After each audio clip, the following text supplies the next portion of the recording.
Hello, and welcome to another episode of Swing at Shins, your Premier League podcast from across the pond. Sorry, Rhett had coughed immediately as I did the 3-2-1 countdown. And I'm sorry, but a professional would have been able to keep going.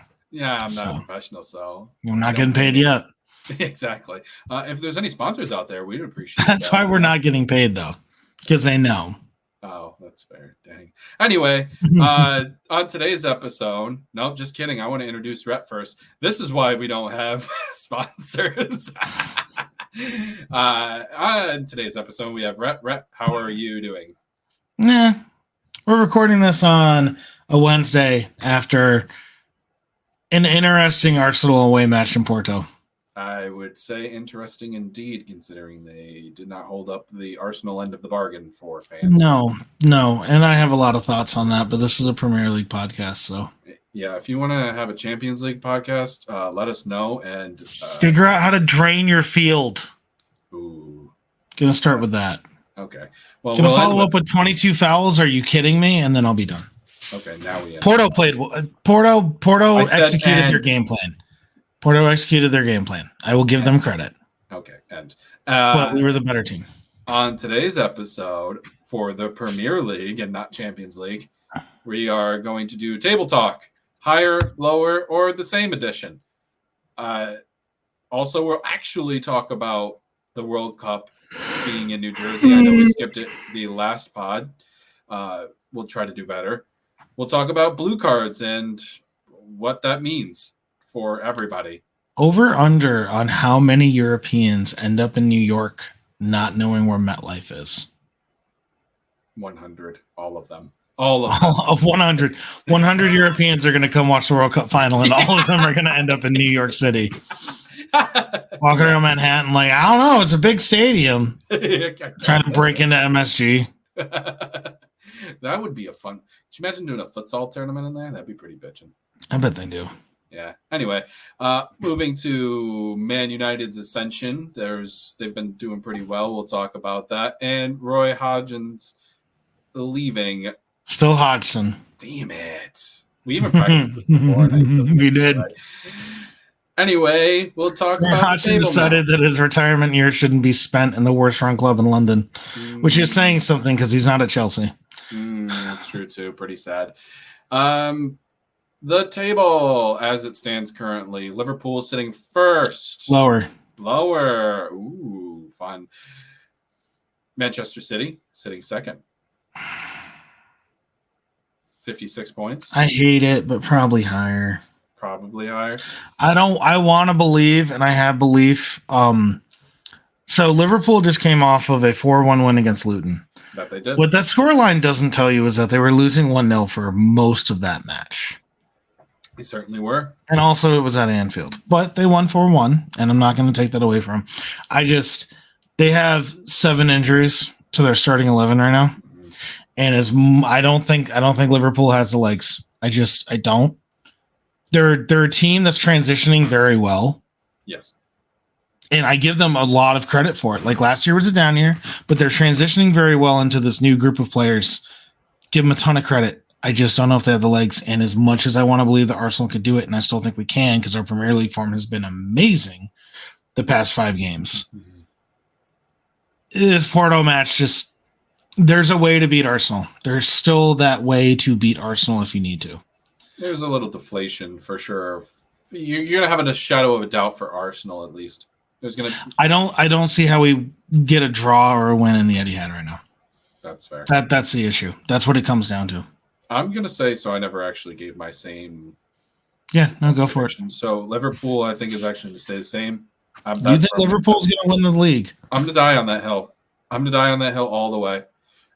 Manchester City. I know they're 4 points clear of City right now, but City and Arsenal both have a game in hand. Is it a game in hand, or did they start the week early? It's a game in hand because Liverpool play. Oh, well, they did start the week early, but still, as it sits right now, they're 4 points clear, but it's a game in hand. So it's probably 1 point clear because, City has Bournemouth.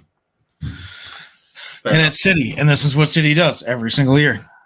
Yes, they do. And I will still say Liverpool stays first. I think the narrative of Klopp leaving and Woodsy's gotten in your ear, man.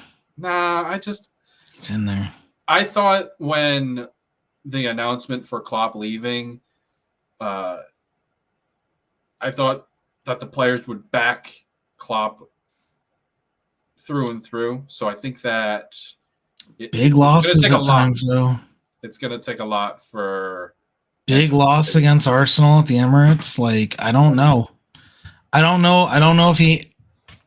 I get it. I understand the storyline, but I don't know if it's enough. I will die on the hill, but I wouldn't be surprised if City end up first. Let's put it that way as well. So that's the asterisk on that stays the same. Also, City stay the same. Arsenal, where do you have? They're sitting third currently with 55 points. Where do you have them? Higher, lower, the same? Second or third. I need higher, lower, the same. That's not how this game is working. I'll say higher. Oh, higher. I think and it's not that Liverpool's a bad team. Again, if everyone could stay healthy the entire year, that's one thing. I think Liverpool has too many injuries. And we saw it happen to Arsenal last year. It's just too many injuries. Arsenal starting 11 lost to nobody last year. Like their prime starting 11, but we had no depth. And depth or not, 7+ injuries to Liverpool. They're in an EFL Cup final on Sunday. Race. Yeah, they're doing it again. And then they're in the FA Cup. They're going for Europa and they're going for the league. And that's an awful lot for a squad that wasn't deep enough to do it 2 years ago and is more shallow now than it was. It's also tough. Definitely more injured right now because they do not have Alisson Becker currently. He is injured, I believe, and I don't. Yeah, he's got a hammy injury. You can only go so far in hopes and dreams. Yeah, I kind of forgot about that, but I still die on the Liverpool side right now. And that's the other thing. Liverpool's in too many competitions again. They just are. They want to give Klopp the best sending that they can. One other thing that I think is worth mentioning is the goal difference race is very interesting because this is the tightest I've seen the goal difference race in a long time. Yeah. Liverpool with a game in hand have 38. City at 25 played have 32. Arsenal at 25 played have 36. Yep. That's tight. And if we're going to use that as a barometer of how well we expect you to perform over the rest of the season, man, like, how do you pick a team? Like, we're picking City based on the fact that it's City and they have Pep and they have Kevin De Bruyne.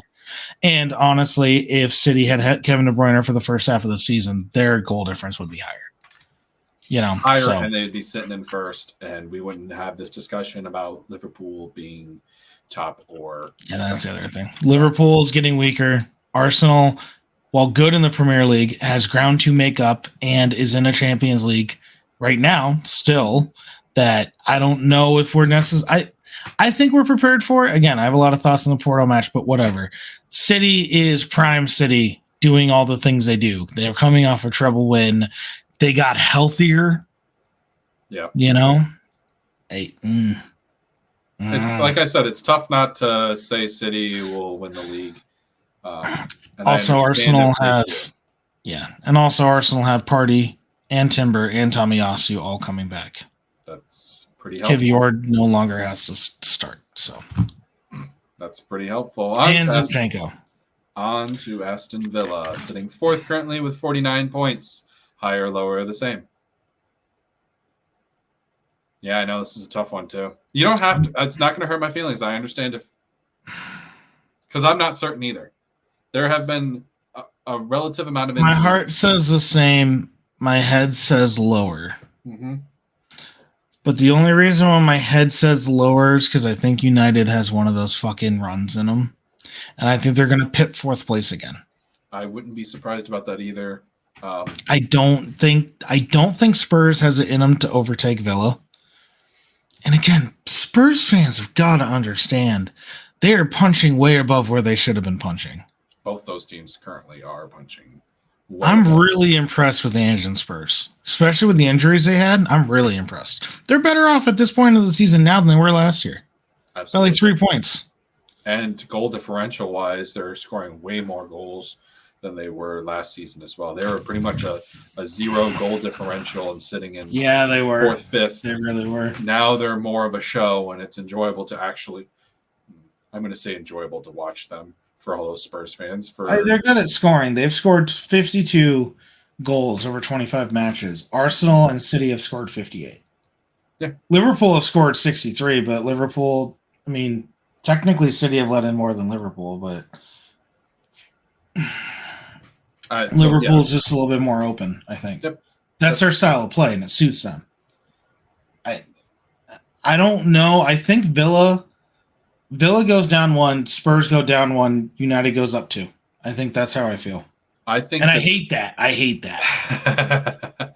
I think this.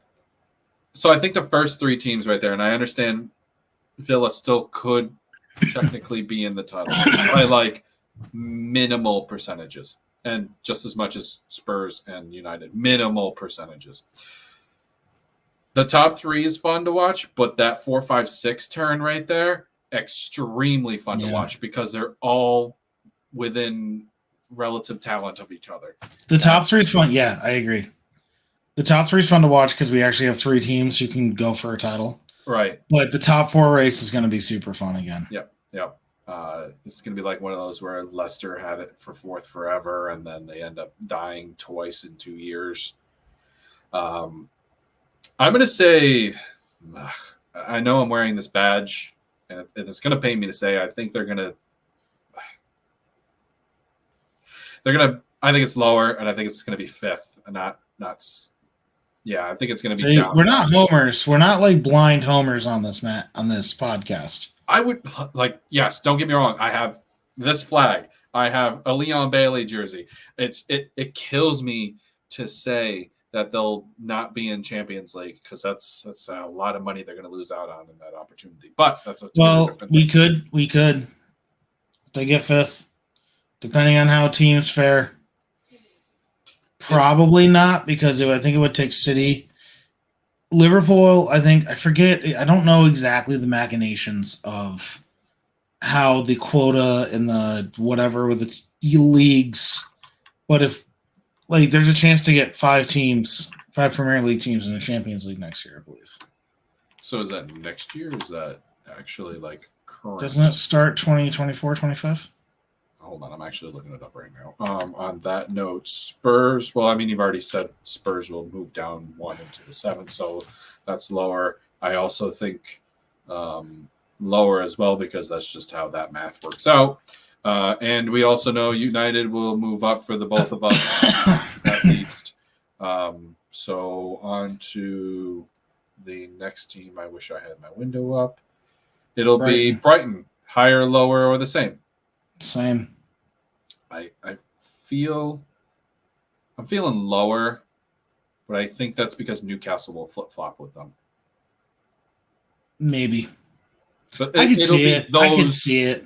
Those 2 will flip flop between each other. I don't think there's also. I was feeling same till West Ham, but yeah, and then West Ham lose 5-0, and then they lose again 2-3-0, I think it was. Hold on.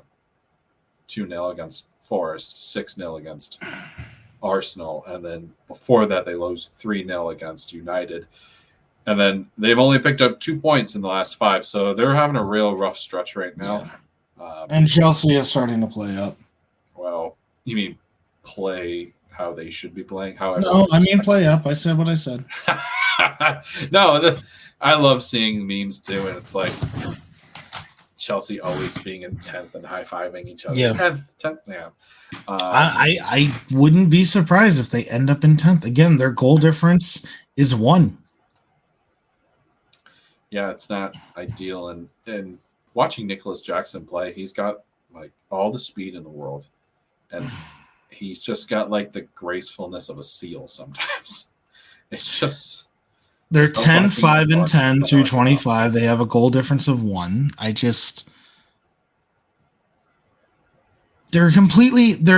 play like a completely average team. We talk about teams being greater than the sum of their parts. Mm-hmm. A team that can play up. A team that isn't just their goalkeeper plus their defenders plus their midfield, but there's a cohesion to it. A perfect example of this is while they did have great players who went on to have very good careers, when Leicester City won, that was a team that was greater than the sum of its parts. Chelsea is a team that's worse than the sum of its parts. Yeah, I don't know. You look at the names and you look at the transfer fees. Yeah. And then 10th. Again, we've talked a lot of reasons as to why. It's embarrassing. They're even on points with Wolves. The only reason why they're ahead is because the Wolves have a -1 goal difference. Yep. That's all I got. Yeah, that's all that needs to be really said. I looked up the qualification. It says as of February 2024, the Premier League's top 4 teams will automatically qualify for the 24-25. In addition, Germany, Spain, and Italy will receive 4 spots. Okay.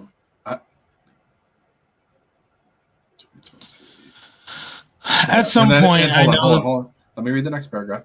In 23-24 Premier League's first, second, third, fourth, and fifth place teams will qualify for the Champions League. This could be the 5th qualifying spot for the Premier League for the first time in this competition's history. Yeah.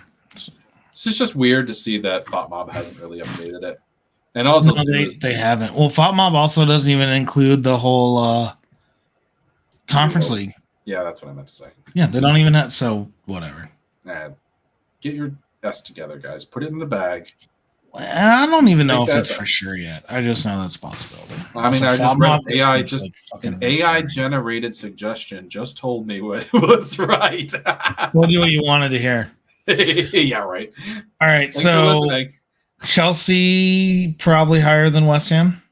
Yeah, I could see them being 9th and then West Ham sitting 10th. So I could see Chelsea finishing 8th because Newcastle and Chelsea could both overtake Brighton. I could see that. That's interesting news. I think Wolves stays the same. Yep, I think that's a good big jump to Fulham. I think Fulham, Bournemouth, Brentford all make sense to me. I think that Brentford could go down. Well, because they've been. Well, look, Brentford, Palace, Forest, and Everton are all within 5 points of each other. It's pretty gross. Here, Everton is only ahead of Luton Town in the relegation zone because of goal difference and, FFP point deductions. And profitability. Because Everton should really be 12th. Yeah. I will say that Bournemouth will sit 12th at the end of the season. Well, I mean, I think they'll sit 12th. You hate Fulham, so it doesn't count. Hey, that's true.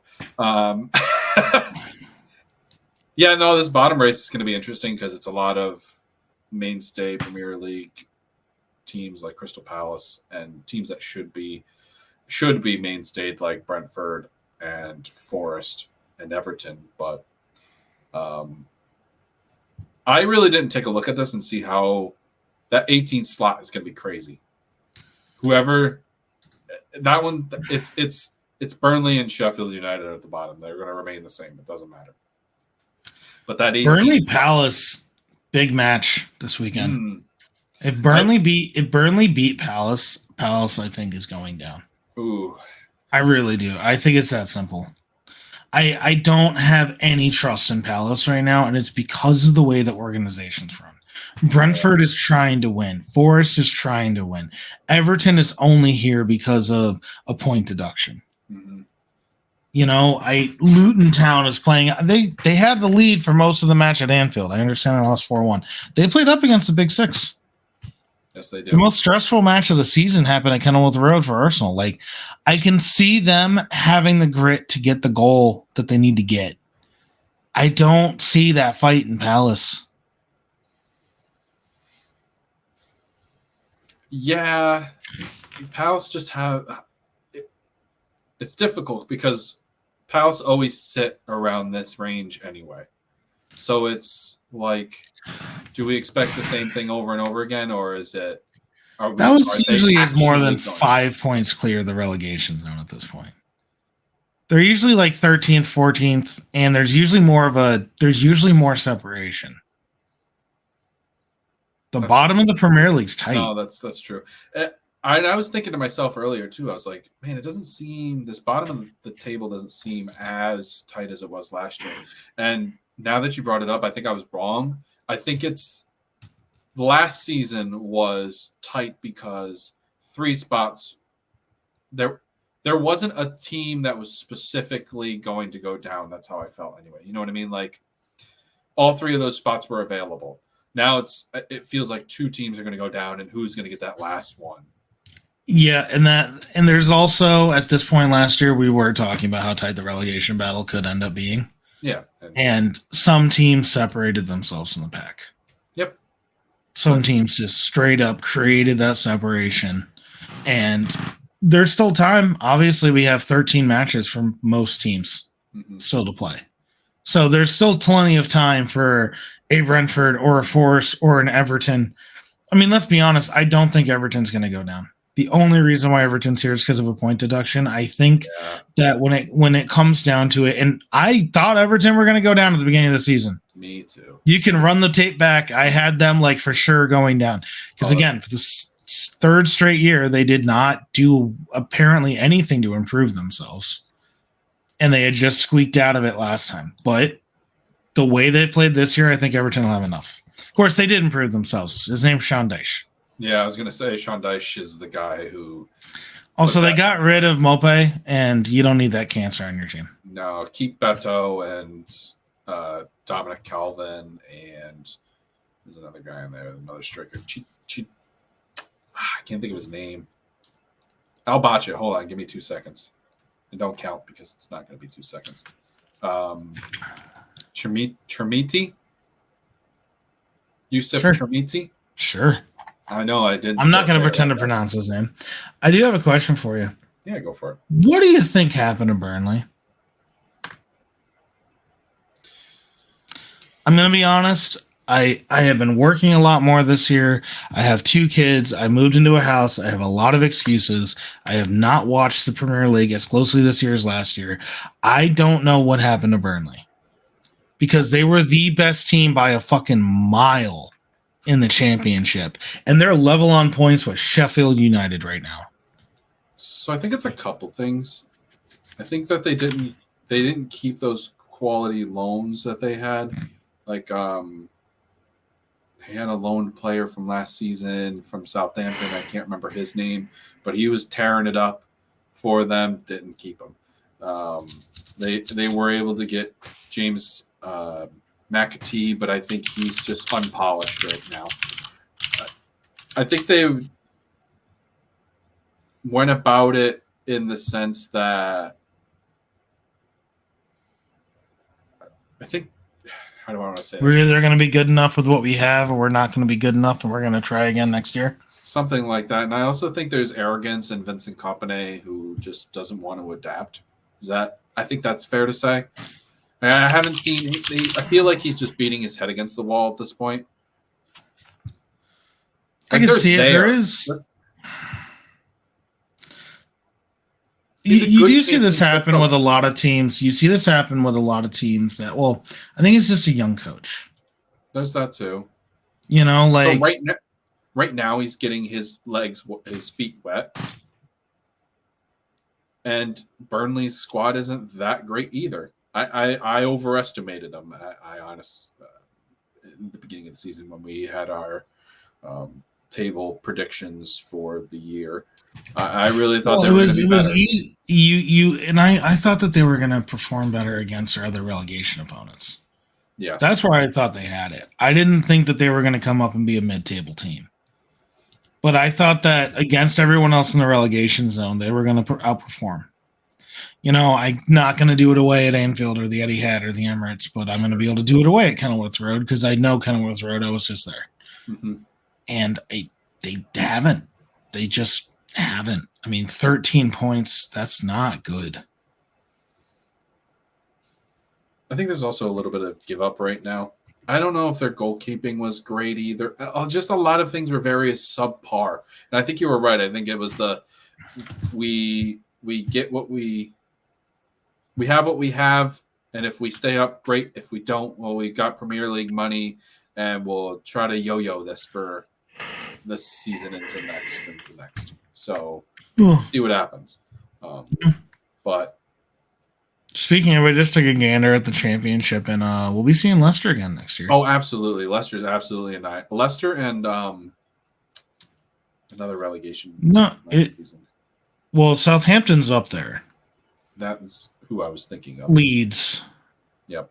But Leicester's 9 points clear of Leeds. Oh, Leicester's absolutely killing it. And they're a team that should have never really gone down to begin with. But that's what poor front office does. And I think there was a little bit of latency with firing Brendan Rodgers as well. He should have been fired. I was going to say, you say poor front office. You had the team to stay up. Oh, well, you did not have the team to compete necessarily for top 10. Definitely didn't have the team to compete for top 5 anymore like they were. But you had the team to stay up. Yes. I do not like Brendan Rodgers as a coach. Yeah. He did good for them for a few seasons, and then I think he just kind of floundered a lot. Like he was floundering with the sell of Yuri Tielemans and James Madison, and he never really capitalized on their skills. He then went out and bought not quality players. What is his name? Vestergaard? No. Hold on. I'm blowing a brain funk right now. I'm not going to be able to look this up quick enough. He played for Southampton. Yeah, you do this thing where I never know who you're talking about. Yeah, it's okay. He's like Norwegian. So they didn't get the right player in. Yeah. And I get that, but I still don't patchwork. think. You look at the team they had. They overpaid the players. I know, but it was a better quality team. It should not. They were one of those like teams who, when they came up, they sold Riyad Mahrez after he had left. They sold Danny Drinkwater. They sold N'Golo Kante. They had that that mindset where I'm trying to think of what team is currently going to. I know, but they were still in the league for years after they sold N'Golo Kante. They were like what currently Brighton are doing. And yeah, they did take advantage of Chelsea. Don't get me wrong. We understand that. But that's the game plan that they're doing currently. Buy these players for cheap, get them Premier League experience and talent, and if they pan out, great. If not, then you only paid a little bit for them anyway, and make money off of those players. We all know, all Premier League fans know that English tax is for real, and anybody who is bought for $3 million will be 13 to 25 million 2 years down the road. It doesn't matter. That's just the way it is, and that's how Leicester had been feeding into their finances. They're feeding their finances. And also, COVID really hit them really hard. And this isn't me anymore. This is, I can't think of their names. T-Foil. T-Foil did a little bit on why Leicester had been doing so bad. They had a travel agency as their owner was a travel agency. And it took they siphoned a lot of money from one to the other. It took a really big hit during COVID, and a lot of it snowballed into that. So there was a lot of financial issues that really. So what did you call them? T-foil? T-foil. Tifo. Tifo? T-I-F-O. Yeah, I thought it was T-foil though. Tifo. Okay. So before everyone loses their mind, we don't have Tifos in America. I mean, the MLS is kind of doing it, but a TIFO is the big graphic that all the fans put together that they host up in the away stands. That's called a TIFO. The MLS is starting to do it. Yeah, you see more in like Poland and Germany and sometimes in Spain. You don't really see it that often in the Premier League. I think they do it less often than the MLS might do it more, but we don't even watch the MLS. No, I do not. Anyway. It's practically the same time to drive to an MLS stadium as it would be for me to fly to London. So that's true. Anyway, before we get we'll talk about Jersey in the World Cup final real quick. Yeah. Before we get to that, Brentford, Palace, Forest, Everton, Luton. Who's going down? Sorry, I don't have my table up anymore. You don't need the table. I just told you the teams. Brentford, matter. Palace, Forest, Everton, Luton. Right out the brain.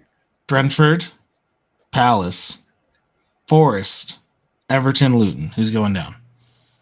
As you see right now. No. Yeah. No, Luton's too good. I don't know if that's true. You want Klopp to win another Premier League in his final team, but you don't want Luton to stay up. That's messed up. Of course I want Luton to stay up. That's not, no. You already picked a team based on wants and dreams and narrative. I don't want to hear it. Anyway, World Cup final is going to be in Jersey. New Jersey. Jersey. Sorry. You know where it should have been? Florida. No. In the summer? Are you kidding? Get out of here. Toronto. No. The big house. Oh. 100,000 plus. Right. You were talking about this. I would have looked. Why not?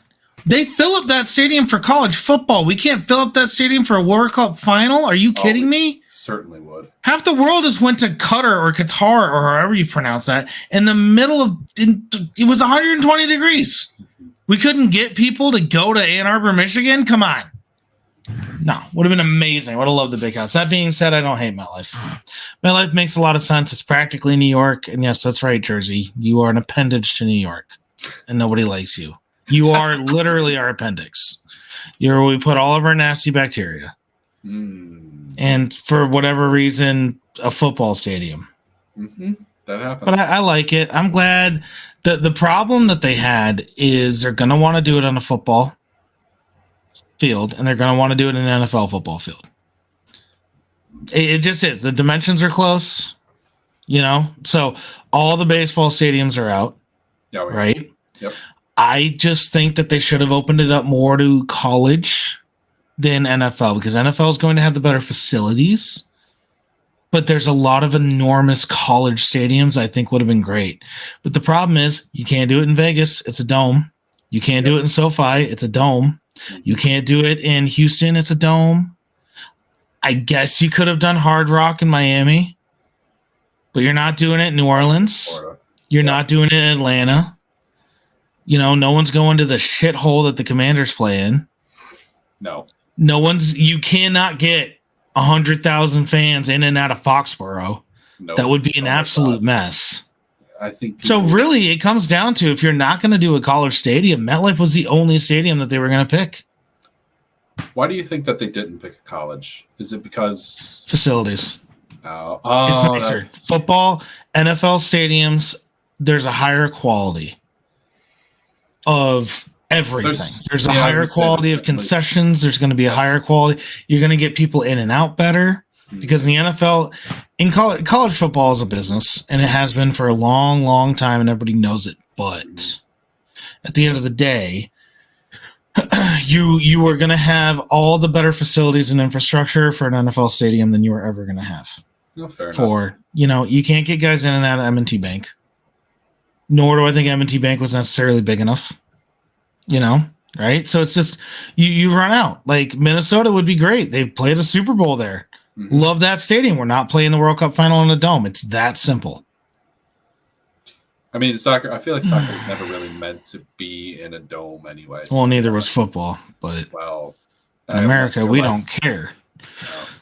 We care about quality. We care about fan experience. Actually, we do not. We don't care about quality grass. No, and we definitely don't care about our players' ACLs. That's the thing too that they're going to have to do is so for people who are soccer fans and don't know football as well, American football, a lot of the fields are turf, meaning that in order for the football stadiums that are being in use, currently in use, they don't have to, but they're going to need to transition. No, they have to. Okay, so they have that is transition. A stipulation, and it has always been a stipulation. FIFA will not allow soccer to be played on anything other than grass. So they're going to have to roll up all of their current turf to put in either a hybrid turf grass or all grass field. And maybe MetLife, the Giants, Jets were always going to do that, and they just needed the incentive to actually do No, they'll put down turf when they're done. You think so? They're going to rip it right back up again? Turf is a one-time. It is as close to a one-time purchase of landscaping that you could ever have. That's the issue. Look at what Arizona has to do to keep grass. Yeah. It is so much work, and this is the other thing. What happens at MetLife? What happens at Foxborough? It snows. It's cold. And there's concerts. Yeah, all of those too. And there's monster truck rallies. And there's another concert. And there's the stadium series where they put down ice. And it's just anything you can put down. If I can cover this, and when I uncover it, it's going to look and play exactly the same. Mm-hmm. I understand the financial incentive. The issue is just it's not what's best for the players. I actually think the best one-to-one is when a baseball team hosts the All-Star game. And after the All-Star game is done, you can see where traffic has been most on that field. Like grass is matted down and dead, or and also it doesn't look as good. Football does everything they can to be as pristine as possible. I was going to say it looks like it's kind of dead or discolored because they go out and spray it to make it look like it matches the grass out there currently. So I don't know. I guess you're probably right. They will probably transition back to this will be a one-time use essentially. Mm-hmm. I'm sure they will. I think this is how it went down. Here the West Coast gets all of the United States games, because I don't know if everybody knows that all of the United States games are hosted on the West Coast, and the East Coast gets the World Cup final, or vice versa. So they got to fight over that. Which one is going to be the more money making game or set of games? And I think it's actually going to still be the World Cup final. Is going to. I also think the reason why that most American games are on the West Coast is because most, and I'm not saying this in a derogatory way, but most immigrants are on the Central and East. A lot of them in East Coast. In New Jersey, we played a match, the World Cup leading into 2018. We played a match against, I believe it was Panama. It was like an away game. I think it was at MetLife. It was like an away game. So you're going to have more fans of foreign teams on the East Coast than you will the West Coast, because the East Coast has more Europeans and the West Coast has more from Asia. Mm-hmm. And more Asian teams will not be in it. It's that simple.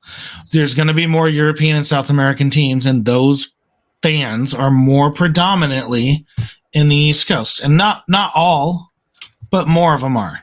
Well, it's also the time too. So, like, if the match starts at, it's 100% the time too. Yeah. So then it'll be 8:00 in England, and whatever time it is from there. So I think it's the time difference as well, and I think for Americans to be able to watch United States team play on the West Coast, and West Coast is the best they coast play at for. No. Hold on. It's because you can get all of the. If they play a 3:00 game, it's a 6:00 start for the East Coast. You get all of the viewerships. It is that simple. Well, and it is that, but that's also, I mean, it's both hand in hand. It's just geographical areas. Yeah, sure. But if we're playing the World Baseball Classic in America again, and we want to get the most Cubans to come watch the Cuban national team, what city do you put that game in? Miami, easy. It's Miami. It's just it's just the way it is. Yeah. Oh yeah. It's just absolutely the way it is. The Italian team better play in New York. Yep. If Italy makes it, that's where they're playing. Mm-hmm. If an Irish team makes it, they better be in Foxborough, because holy crap. Oh my God. They might actually beat each other with shillelaghs, and Sweden better play in Minnesota. Take the roof off. I don't care. That'd be so cool. That'd be fun. All right, moving on. Yeah, I was going to say we wrapped that up pretty much. Blue cards. You want to go first? I have the original. I'm gonna hold on. Give me 2 seconds. 2 seconds is my thing today, I guess. I have a yellow card. I have red cards. I don't have blue cards yet. This is I really like the American. That red card is very orange. That red card is very orange. It looks. I know. I opened it up and like the bandana's sick. I love the shirt, and then I saw the red card, and it like did not even register as a red card. I was like, oh hey, so like orange, okay. And I saw the yellow, and I was like, oh, okay. Yeah. Yeah, I'm not a fan of this whole blue card thing. It's another thing that refs have to now think about, or would have to think about now. Not only do they have to think about what is a yellow, what is a red, but orange. What is a blue? What constitutes blue at this point? What constitutes a blue? What foul? So a blue card is supposed to be a cynical foul. Okay, but that's a yellow. That's a yellow card, so we're okay with that. Okay, so now we're into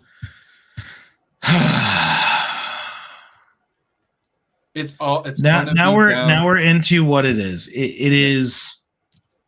It's user discretion. I work in corporate America. I work for a Fortune 100 company, and I hear buzzwords all the time. I hear we need to educate. I hear we need to provide tools. I hear all those things, right? They're buzzwords. They're things that people say because it sounds like the thing you should say to fix the problem. You know what fixes the problem? People doing things fix the problem. If you take away all the tools for someone to do something, that is a problem. But the answer isn't to give them more tools and more tools and more tools that do things that other tools do. The answer is to let them run the game the way they're supposed to. This is the issue. There's nothing that a blue card would be put out for that a properly used yellow card earlier in the game would not have already stopped. Bingo. And I say that as someone who does not hate the idea of a blue card. Like inherently, in a vacuum. If you'd say, if we had learned about blue cards and yellow cards and red cards growing up, I would not hate the idea of a blue card. I think a blue card can make a ton of sense. Okay. I like the idea of a sin bin. I think that some fouls you should be taken off the field for it. I think it is a little bit all or nothing, and I understand soccer's always been that way with their subs, with red cards, whatever. I do not hate the idea of sin bins. Maybe that's because Rodri would be in a sin bin for half the match. I don't know. But I don't hate the idea inherently of sin bins. Casemiro. What I do hate, or Casemiro, or let's be frank, before he got his head screwed on straight, Xhaka would live in a sin bin. It would be the Xhaka bin. That's what we would call it at the Emirates. It would be the Xhaka bin. And honestly, we would probably actually put it down as a Xhaka bin in writing on the thing. I don't hate the idea, but the problem is improperly used yellow cards. And I know he's picking the Arsenal thing, but it's like the perfect example. Rodri's 2 tackles early in the Arsenal Manchester City match this season, those were both yellows. And if they were both given as yellows, we would not have had a problem. But I know one of them would be given as a blue card now. And it's improper. And the other thing is like, we'll stop crowding the ref. The refs have the right to yellow card any player who's not the captain who comes and yells at them. Sure. Start yellow carding those players and the problem will go away. You've been saying that. You already have the tools. Just use them. Yep. So yeah, I don't like the idea of another tool. We have a problem. What's the problem? The problem is the refs aren't properly using their tools. So what do? I know. We're going to give them another tool. It's how we do stuff. It's the same thing with everything. Man, we're not spending our money well. What do? Well, let's give them more money. So my problem is also, it's a 10, for those of you who don't know, it's a 10-minute sending off into the sin bin. I should have read more into this, and I feel bad that I didn't. Here's my problem is that what if a team scores during that 10 minutes? Is it used as like how hockey does where they go on a No, power it's not a play? power play. So that's how I think It's used like rugby, it's which is where the term sin bin comes from. Oh, really? Cool. Yep. Didn't know. Rugby players get it. Although that's a yellow. If you get a yellow okay. in rugby, you get in the sin bin. I do remember vaguely talking about this maybe with Woodsy about maybe it was you, the rugby foul situations or something like that. Anyway, I would be okay with like a 5 or 10 minute, probably a 5 minute, honestly, foul. Okay. And with a blue card. And then if that team scores within that 5 minutes, you come back on. Like, no, I don't like the idea of power plays. I think that would be fun as a power play. It's like a 10 minute. No, it doesn't need to be more fun. Sure. That's an issue. That when we start talking about how do we make the game more fun, you just don't like the game anymore. I'm not saying that's what you're saying. I know it's a fun idea, like a what if, but that's not what I need the people at the highest levels of the games making decisions about. But they're already giving blue cards. Why not just do it with the power play involved? Fuck it. No, not fuck it. No. Stop it. Not fuck it. Either sin bin or don't. And I don't think that they're ever going to sin bin at the highest level. That was the thing too here. It was being implemented in international and lower leagues to see if it actually would work out. It's not going to immediately be introduced to the highest levels here. It's got to go through trials to see if it even actually works. So this might actually never happen. And we're talking. Well, I'm also a little bit worried about that because there are times that I trust the refs at lower levels more. Oh, so it's like if they're implementing it well. They're implementing it well. Yeah, right. Well, and I can't trust, I can't trust the guys on the top level. I'm not going to name names, but I can't trust the guys at the top level to implement it well. It's a complete Simon Hooper. It is a problem. It is a solution to a problem that already has a solution, but we've refused to use the solution that's built into the game. So we will create a new solution that only causes angst instead of using the solution that's built into the game. So this kind of feels like the whole VAR situation, essentially. Do you know what I mean? like it's a tool. No, because it's a tool. No, yes. No, it is a tool, but no, because VAR came from the same place that all video review came from. Right? You and I are baseball fans. You've seen Jackie Robinson steal home on Yogi Berra. I have. Every single time I watch that, I can't tell if he's safe or out. Well, the dust is too high. Every single time I watch it, I get a different thought in my head about whether it's safe or out. Honestly, it's poor. And it was a beautiful thing then when you just had to trust the umpire. It was beautiful and it was great. But now we have 15 different camera angles. And we can only use where which is part of the problem with VAR. But we have the ability to make sure that a title doesn't get decided because everybody but the ref knew that a guy got fouled, or everybody but the ref knew that the ball was out, or everybody but the ref saw the handball. You know what would fix this is they use the Apple goggles. No. I'm kidding. No, and also people's biggest problem with VAR is that it takes too long. Yeah, you know what? If you want the thing to be right, then it's going to take a while. And if it's going against your team, I bet you'd sit there and wait 10 minutes. Yep. Champions League final, penalties gets given, even though it hits the guy's chest instead of his arm. But just let him take it. This is taking too long. No, that's a bullshit excuse. Can we speed it up? Sure, but we try to speed it up too much. You get Liverpool, Tottenham from earlier in the season. Mm-hmm. It is imperfectly implemented, but the idea itself is not inherently bad. And I would go as far to say that the idea itself is necessary. I do not like the fact that it is necessary. I do not wish that we had it, but it is necessary. I think it's a better tool than blue cards anyway. It is. Well, it's not like, well, we had VAR, but then we came out with BAR and it's this, but only for these challenge. Like, it's not that, thank God. Mm-hmm. The same thing that happened in baseball. Like football did what's fun. what if we make the coaches challenge, but then we take a timeout away? See, that's fun, right? Like that's like the what if thing. Yeah. But like when baseball did it, it was the same thing. There were like 3 plays that season. It was 2013. There were like 3 plays a season before video review got implemented in baseball, where a game-winning run was scored at home and he should have been out. There were like 3 separate times where the runner was clearly tagged out, and everybody but the umpire saw it. Mm-hmm. And it was literally game-winning runs in each scenario. It's like, well, all right, I guess we got to get it right now, because 5 seconds after the fact, 40,000 fans in the stadium can see that the guy was out. Also, if it wasn't for VAR and goal line technology and touchline technology, Japan doesn't make it through. We don't have one of the best stories of the World Cup.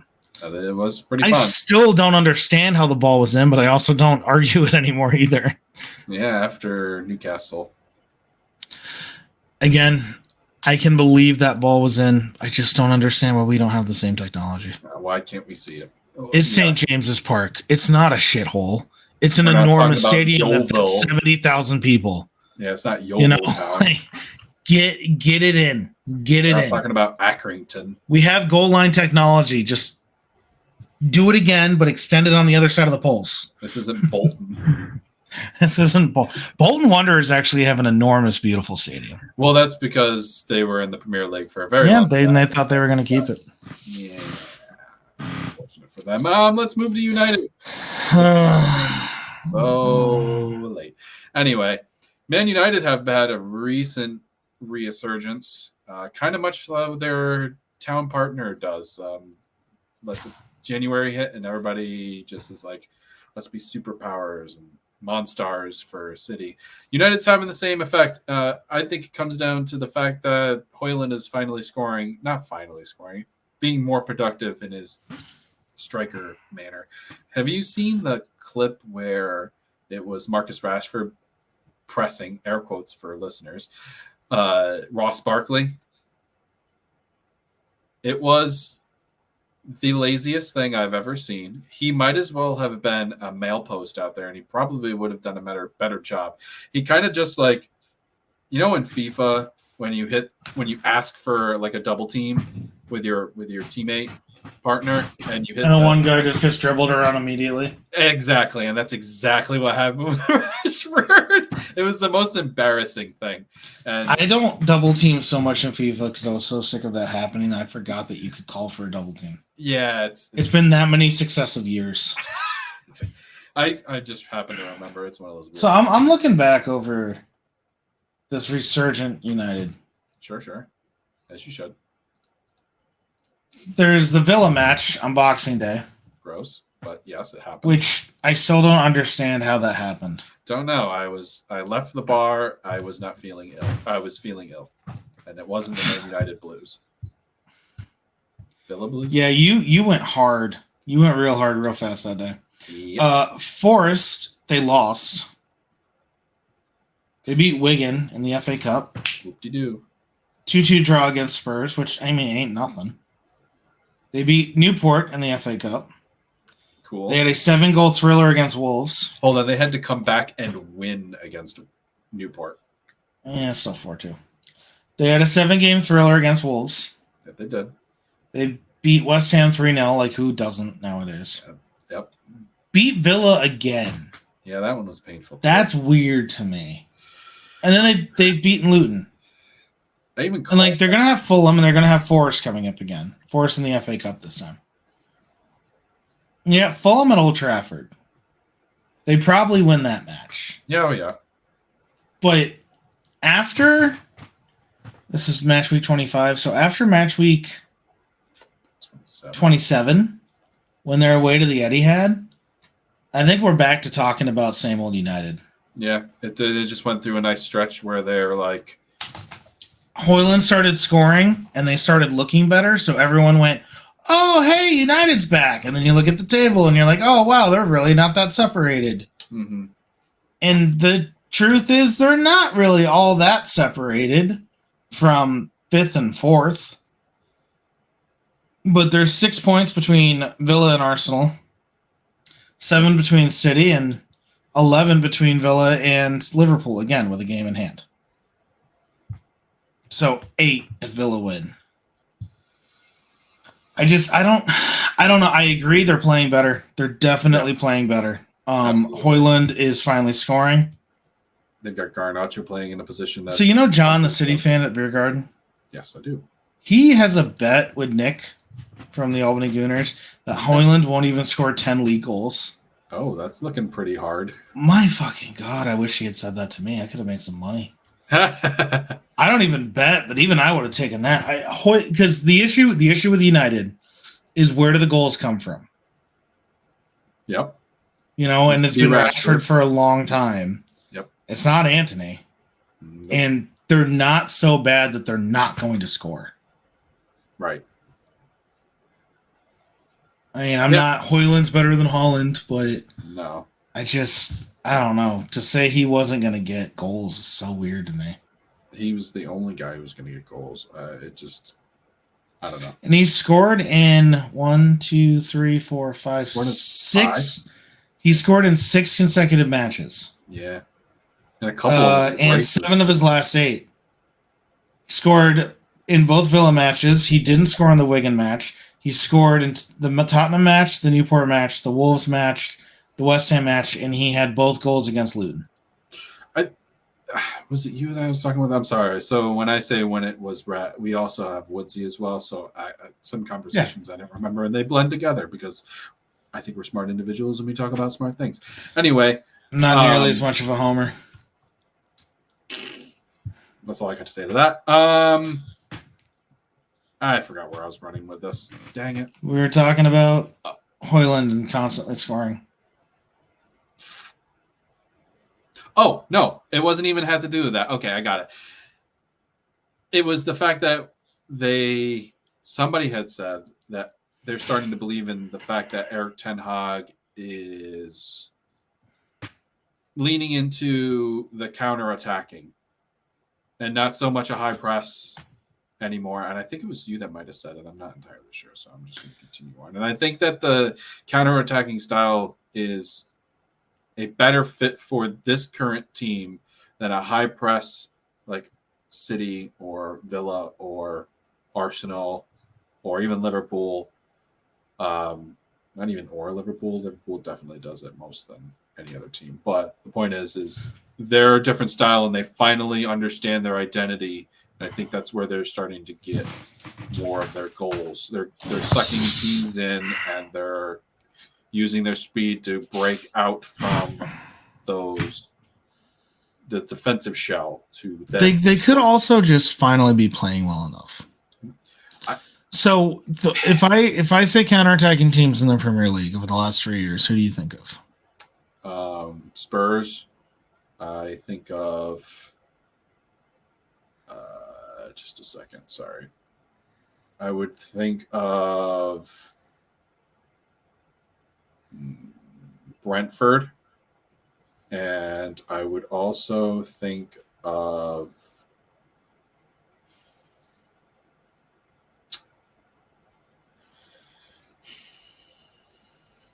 I had Spurs and Brentford, so I don't need you to come up with a third. I would say Everton, agreed. To be honest. Everton. No, Everton could be another one. So I had another Brentford. One. Oh well. Brentford. So when you look at Spurs over the past couple seasons, the way they're playing now with Ange is a very specific way with a high line, right? Yes. But if you talk about the 2 years before that, what made Spurs so good on the counterattack? The fact that they would suck teams in and then had Harry Kane and Harry Kane who could always find each other. Yes. I'm pretty sure they have GPS trackers on each other. Like I think Harry Kane now? I think Harry no. I think right now in Bayern or in Munich, Harry Kane could be someone could be like, "Hey, do you know where Son is?" And Harry Kane would just point, be like that direction. They always knew where to find each other, right? That's true. And then you look at Brentford, and Brentford was a team that invited pressure, and then with Mbeumo and Tony countered. And then you look at Everton, and Everton was a team that could only score on the counter. Mm-hmm. You know what I mean? They played a low block. So when you play a low block and you get goals, you're scoring on counters and corners. Mm-hmm. You know, so when people say he's finally leaning into the Manchester United match, it's kind of like what Woodsy posted in the chat right after what did Arsenal do? Why did Arsenal stop playing the way they did that made them score 11 goals? It's like, we didn't have it tonight for a lot of reasons. Part of it is Porto played up. I'm not trying to make a bunch of excuses. Porto played very good.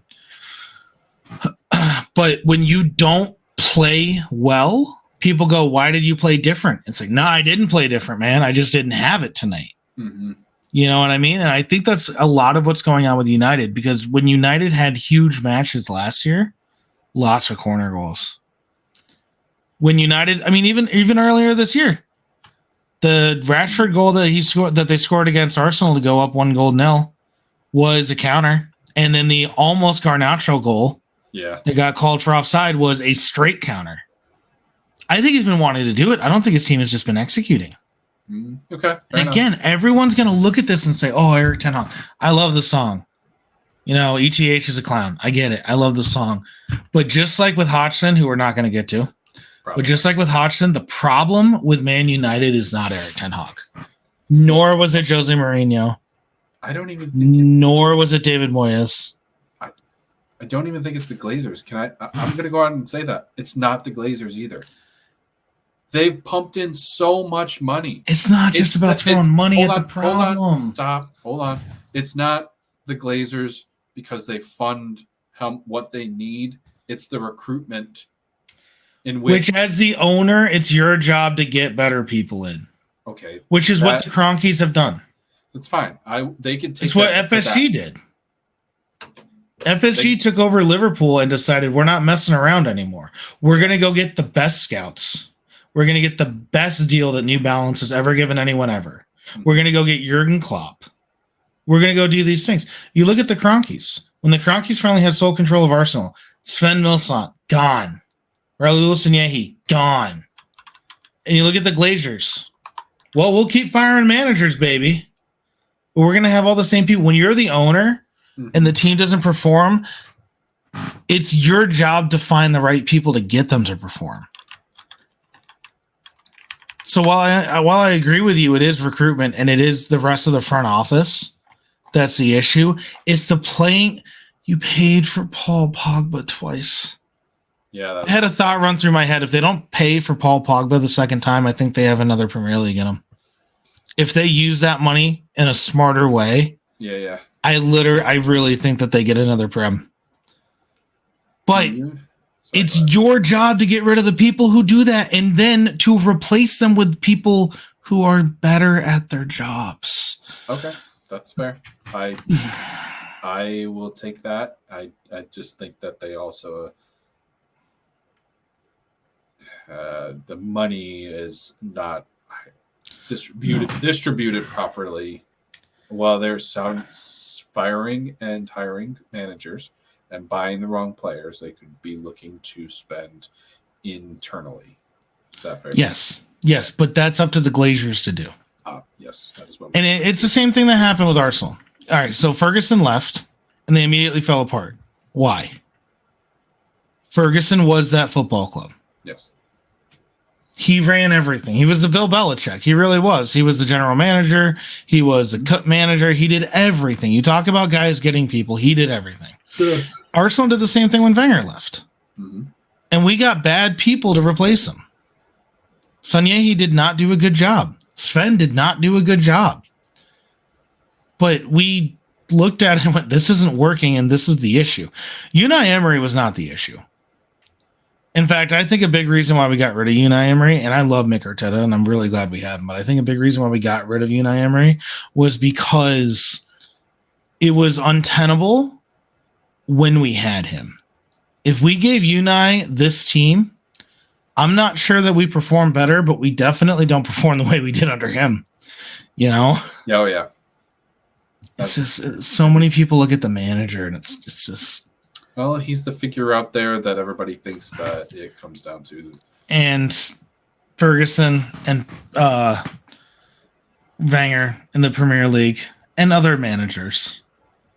But Zidane was not out there signing. He didn't sign Modric. He didn't sign Ronaldo. He didn't sign those guys. Mm-hmm. He managed them. He taught them how to win. Mm-hmm. and that's important. But you're right. United's biggest problem, I think United's biggest problem is that they have too much money. They don't care. We'll just spend it. The quality that they just don't know what quality is. They just go out and spend for it. We'll just spend it, baby. No, that's fair. Oh, we'll just go get Casemiro. It's fine. Mm-hmm. That worked for us. We'll just go get Lisandro Martinez. It's fine. Yep, that'll do. I mean, it won't do because currently they're doing okay. They could be doing better, but you know who else could be doing better? People who follow us. That's how I'm going to wrap this up. We're done. Wait, I also appreciate. Makes it sound like they could follow a better podcast. Oh, that's sad. We are the better. Yeah, podcast. I know, right? You're the one who said it, though. Jesus. I don't even know how to close this anymore. Hold on. Do. Well, anyway, that's Swinging been the shins is falling down. Oh no, that's sad. Aaron Slater's a fucking clown. Oh no, I'm just gonna end the recording right now. There's no recovering from this, financially or mentally. You guys won't see me anymore. Bye. Right, really, Conway's not much better. I don't know how to finish it though. That's my issue. Yeah, no, it's tough. It's tough, especially when you put it on the spot. That was pretty impressive. I'm not gonna lie. All right, thank you. You're welcome. Anyway, we thank you for spending the last hour and 6 minutes with us. Also, this is as good as soccer/football punditry gets. Do not look anywhere else. We are the You bar. Cannot do better. We are the ceiling. You can't break the ceiling. Oh, yes, we appreciate you guys for hanging out with us. If you guys could like, subscribe, follow, comment, engage with us, that would be fantastic. We love engaging with our fans. We love engaging with new people. Catch us out on all platforms, so on social media, Facebook, YouTube, Instagram, not Twitter, because it's not called Twitter anymore. It's called X. We're not on that. Or Threads. So catch us on there. You can see us. It's Twitter in my heart, but I never had Twitter in my heart, so... We're on Spotify, wherever Anchor drops. I think that's most places everywhere, to be honest. iHeartRadio, even Apple Podcasts. We're out there too. So don't wait. Dial 8. I don't know why I went there. Anyway, wow, you are old. Yeah, man, isn't it? Yeah. Anyway, so that's been another episode of Swinging at Shins. Don't forget to tip your bartenders. Adios. Peace. Hello, everyone. Thank you very much for listening. Links for anything that you could be interested in, whether it's the YouTube channel, our podcast links, our social media links, everything's in the description below. Thank you very much for listening.